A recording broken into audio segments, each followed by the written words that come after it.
The sound echoed through the restaurant with the crispness of a breaking bone.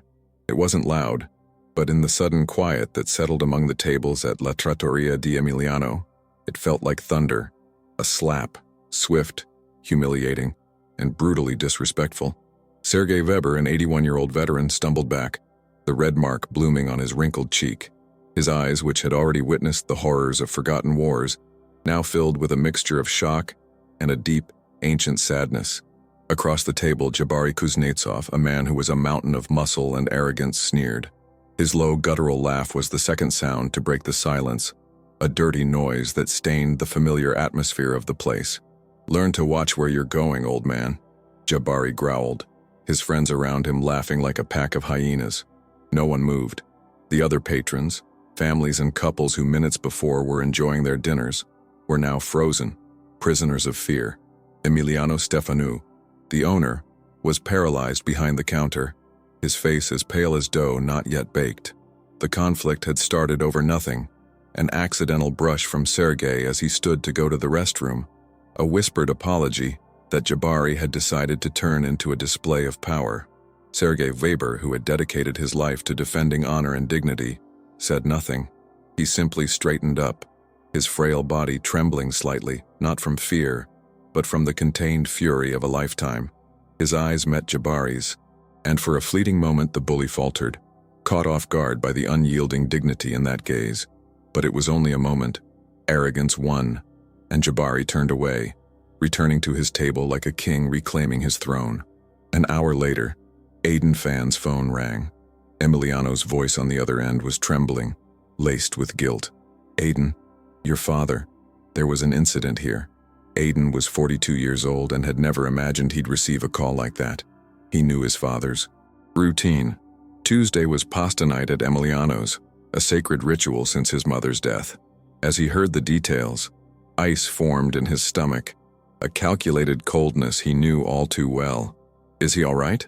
Aiden asked, his voice perfectly calm, devoid of any apparent emotion. This calm was his most dangerous weapon. As he sped towards the restaurant, Aiden's mind was already working, processing the situation not with anger, but with a surgeon's precision. Quick flashbacks flooded his thoughts. His father, years ago, teaching him to play chess. "Never react with emotion, Aiden. Anticipate your opponent's moves. True strength isn't in the first punch, but in the checkmate he never sees coming." Another memory. His father's hands, once strong and capable of fixing anything, now stained with age and trembling slightly from early-stage Parkinson's. That slap wasn't just an assault on an old man. It was a desecration of everything Sergei represented. Upon arriving at the restaurant, the scene broke his heart. Jabari and his friends had already left, leaving behind an atmosphere of shame and fear. His father sat at the same table, his food untouched, his gaze lost in the void. The red mark on his face had deepened. Aiden knelt beside him, ignoring the pitying glances of others. He didn't say everything will be all right. He made no empty promises. He simply placed a hand on his father's shoulder and said 2 words, "I'll handle it." His gaze swept the room, registering every detail. Emiliano's guilty expression, the frightened faces of the few remaining customers, and most importantly, the small black lens of a security camera in the ceiling corner. In that instant, Jabari Kuznetsov ceased to be just a street thug. He became a project. As Aiden helped his father up, his face held not anger but the focus of a predator who has just identified its prey. He wasn't going to the police for a simple assault charge. He was going for something much deeper, much more complete. He was going for total justice. And the arrogant Jabari Kuznetsov, who had likely already forgotten the incident, had no idea he had just made the last mistake of his life. For the man whose father he had humiliated was not a street fighter, but a silent architect of ruin. If this story of honor and retribution has captured you, brace yourself, subscribe to the channel, because what you are about to witness is not a simple revenge, but a masterclass on how intelligence can dismantle brutality in the most devastating way possible. In the silence of the car on the way home, Sergei Weber finally spoke. He didn't have to do that, he murmured, his voice frail, not referring to physical pain, but to the crushing weight of public humiliation. For a man who built his life on the pillars of discipline and self-respect, Being treated like nothing in front of everyone was a wound far deeper than any blow. Aiden merely nodded, gripping the steering wheel. At home, he helped his father settle in, ensuring he took his medication. The slight tremor in Sergei's hand seemed more pronounced, a cruel effect of the stress on his already weakened nervous system. Sergei tried to downplay it, saying it was just an idiot on a bad night. But Aiden saw through the facade. He saw the light in his father's eyes dim a little, his posture a little more stooped, and the coldness within him solidified into an unwavering purpose. As soon as his father fell asleep, Aiden went to his home office. The space was minimalist and organized, dominated by multiple monitors that now glowed with a bluish light. The name Jabari Kuznetsov was all he had, but for Aiden Fan, it was more than enough. Aiden was not a private investigator nor a police officer. He was something far more methodical and, in his own field, infinitely more dangerous. As a senior risk analyst and digital forensics expert at one of the world's largest financial consultancies, his job was to find needles in digital haystacks. He unraveled complex corporate fraud, traced hidden assets in tax havens, and exposed white-collar criminals who thought themselves untouchable. To him, Jabari Kuznetsov was just a different kind of fraudulent enterprise, one with a more primitive structure, but with the same weaknesses: greed and ego. Jabari's arrogance was his first gift. A quick scan of social media revealed his profile, public and full of ostentation. Photos in rented cars, with stacks of cash, at parties with others similarly looking men. In a post from an hour ago, a vague caption: "Some old men need to learn about respect the hard way. King of the Hood." The post already had dozens of likes and supportive comments from his ilk. Jabari not only felt no remorse, he was proud. He completely underestimated the world. To him, Sergei was just a weak old man, and his son, if he even existed, would probably be the same. He couldn't imagine that this man's son spent his days dismantling empires with a keyboard. Aiden began. His work, methodical and relentless. He wasn't looking for crimes. He was mapping an ecosystem. The people tagged in the photos, the places frequented, the businesses that liked his posts. Every detail was a thread, and he was a master at pulling them. Meanwhile, Jabari's cruelty continued to manifest. The next day, he returned to La Trattoria di Emiliano, not as a customer, but as a feudal lord collecting his tribute.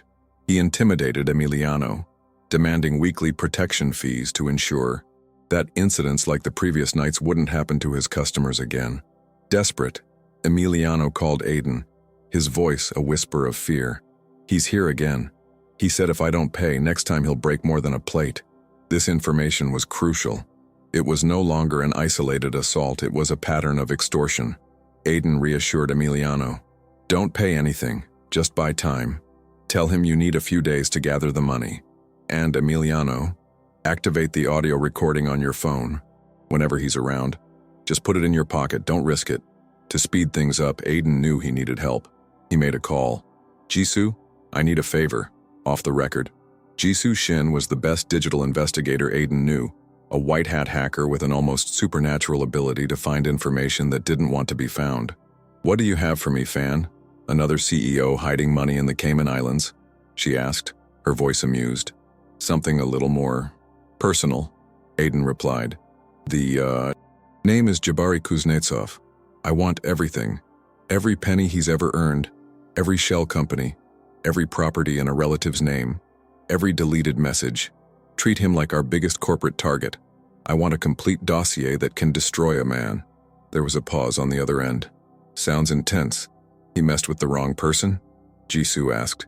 "He messed with my father," Aiden said, and the tone of his voice was all the explanation Jisoo needed.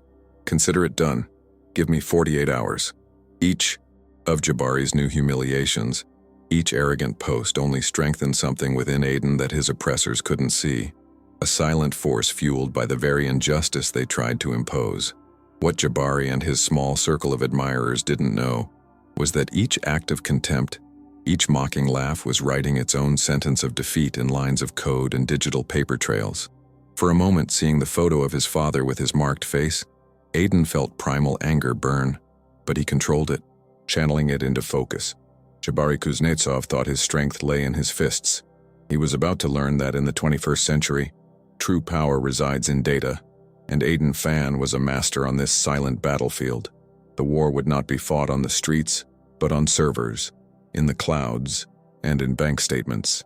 The next 48 hours were a deep dive into Jabari Kuznetsov's digital and financial life. Aiden and Jisoo worked across different time zones, communicating through encrypted channels. It was a hunt, and they were seasoned predators. At first, Jabari's trail seemed clean, almost amateur. He operated mainly with cash, a classic tactic of small-time thugs to avoid scrutiny. But ego, as always, was his weak point. Jisoo was the first to find a crack. "He's dumber than he looks," she said on a video call, her screen filled with lines of code. "He has a registered company, Kuznetsov Premium Imports. It sounds legitimate, but the tax address is a P.O. box, and there's no record of actual imports for 2 years. However, the cash flow in the company's account is constant." Aiden leaned closer to the screen. "That's his laundering operation," he said. "The extortion money comes in as sales of non-existent products." It was the first piece of the puzzle. From there, Jabari's house of cards began to crumble. Jisoo used her skills to retrieve data from old and deleted social media accounts of Jabari and his associates. She found conversations where they bragged about intimidating other small business owners, mentioning names and places. They were digital evidence of a pattern of organized crime. One of those names was Amelia Roberts, owner of a small flower shop in the same neighborhood. Aiden decided to pay her a visit. He found her arranging bouquets, her face etched with worry. At first, she denied everything, fearing reprisal. But Aiden didn't press her.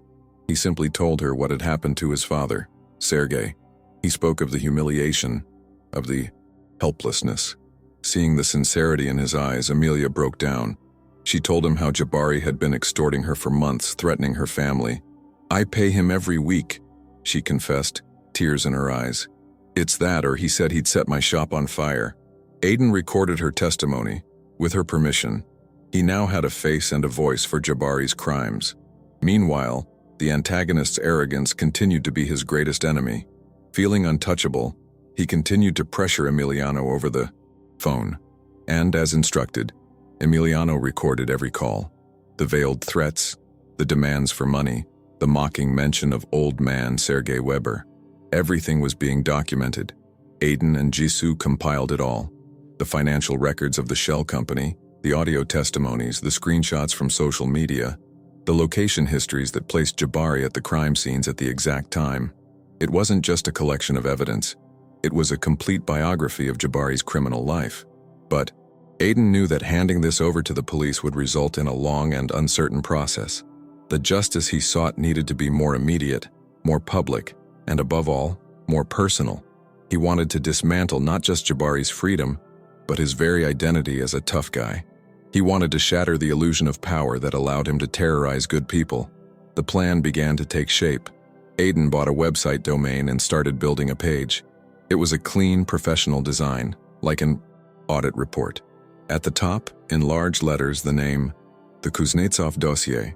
Below, clearly organized sections, tax fraud, extortion, money laundering, threats.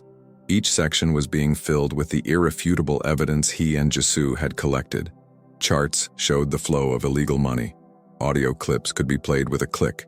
Testimonies were transcribed. It was the annihilation of a man in digital format. Only one thing was missing: the final act, the stage. Aiden called Emiliano.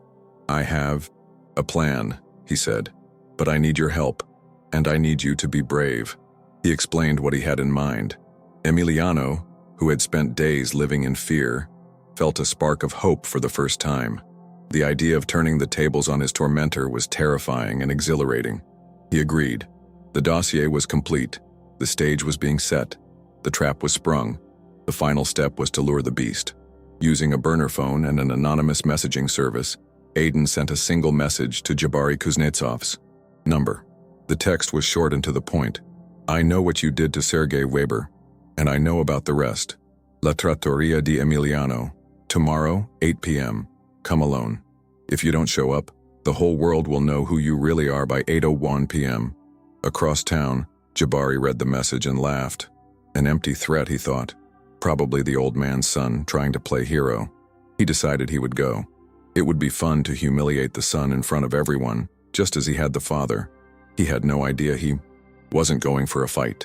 He was going to his own public execution, carefully orchestrated by a man he didn't even consider a threat. Under the weight of all that digital evidence, Jabari's reputation was about to be shattered. But anyone observing Aiden's calm would notice that it wasn't revenge that moved him.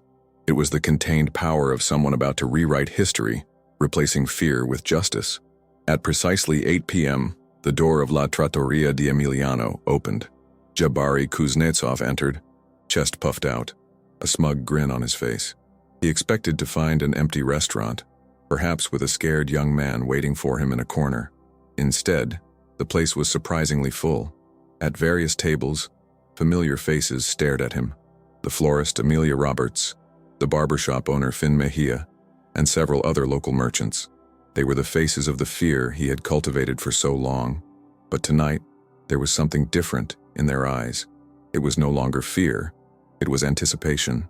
A table in the center of the restaurant, the very one where his father had been humiliated, sat Aiden Fan. Beside him, serene and dignified, sat Sergei Weber. Aiden didn't stand. He simply gestured to the empty chair in front of him. Jabari approached, confusion beginning to erode his arrogance. "What is this charade?" he growled, low enough for only Aiden to hear. "You think you can scare me with this audience?" Aiden didn't respond verbally. He picked up a tablet that was on the table and slid it gently towards Jabari. On the screen, the homepage of the Kuznetsov dossier glowed. Jabari's face shifted from confusion to disbelief, and then, for the first time, to pure panic. His eyes scanned the headings: tax fraud, extortion. He clicked on one of the audio files. His own voice filled the tense silence, threatening Emiliano. This is illegal. You recorded me," Jabari stammered, sweat beading on his forehead. "What is illegal, Jabari?" Aiden asked, his voice still, perfectly calm. "Recording a crime in progress or committing the crime? You know, the IRS and the Financial Crimes Division have very strong opinions on that." At that exact moment, as if guided by an invisible conductor, the 3 large television screens Emiliano had installed for football nights flickered to life. The same dossier page appeared on all of them, so the entire restaurant could see. The murmur that swept through the place was one of shock and validation. The truth was exposed. "This website," Aiden continued like a professor explaining a lesson, "is programmed to go live and be sent to the authorities and 3 major news outlets in—" He glanced at his watch. "Exactly 4 minutes. But I wanted to give you the courtesy of seeing your legacy first. See how you'll be remembered?" Jabari looked around, desperate. His pillars of power, fear, and intimidation had turned to dust. Amelia Roberts stared at him, her head held high.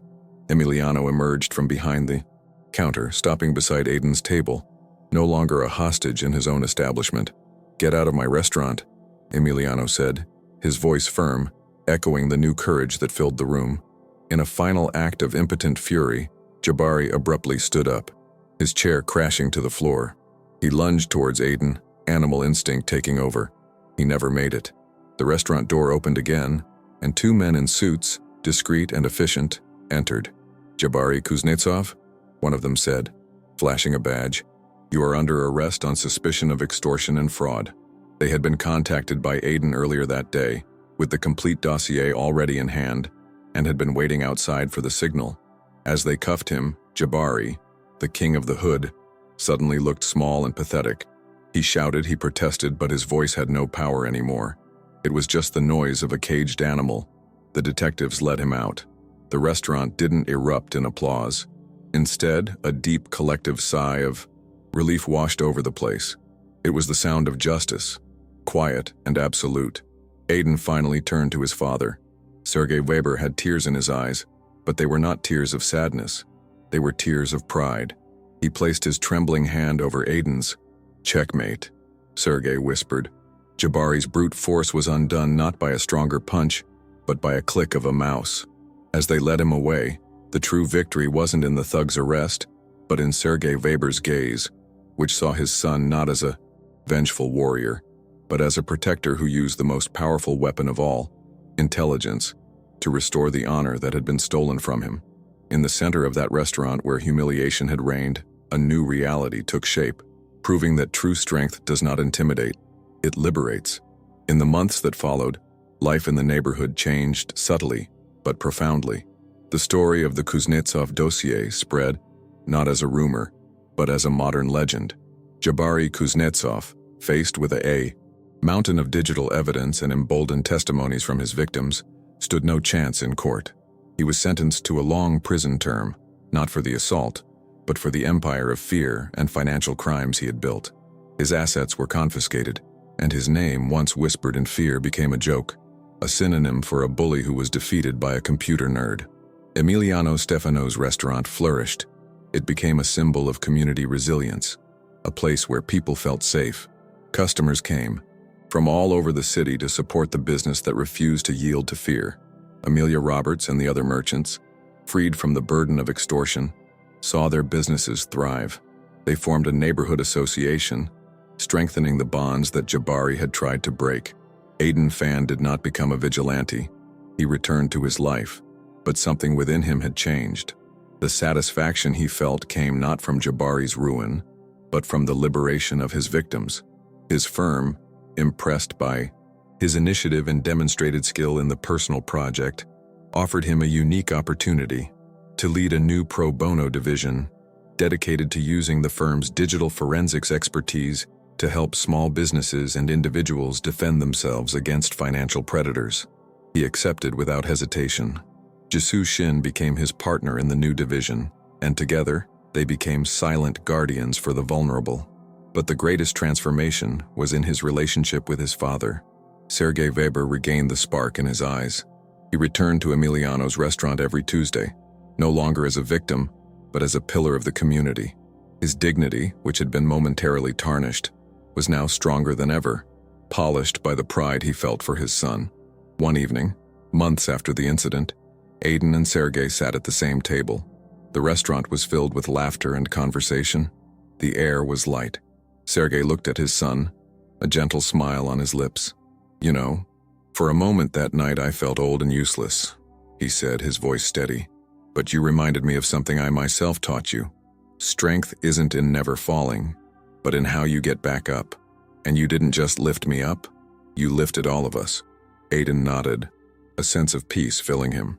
The justice he sought was not an act of destruction, but of construction. He didn't bring Jabari down to his level. He elevated everyone around him. The story served as a powerful lesson. True strength lies not in physical intimidation, but in courage, intelligence, and integrity. It's about protecting those we love and ensuring that those who abuse power face consequences they cannot overcome with their fists. Jabari Kuznetsov tried to destroy a man's dignity, but in the process, only exposed his own complete lack of it for the whole world to see. Aiden Fan proved that the most effective revenge is not bitter, but sweet. It is justice served not hot with anger, but cold with surgical precision. And you, what would you have done in Aiden's place? Do you believe that silent, intelligent justice is the most powerful form of retribution? Leave your honest opinion in the comments below. If stories like this, where strategy and brains triumph over brutality, resonate with you, don't forget to subscribe to the channel and activate notifications. You won't want to miss our next story, where a fired employee uses a single forgotten clause in her contract to bankrupt the corrupt CEO who humiliated her. He tried to destroy Sergei but ended up destroying himself. Aiden learned that the true revenge is not to reciprocate the harm suffered. It is to achieve the justice your enemies could never imagine.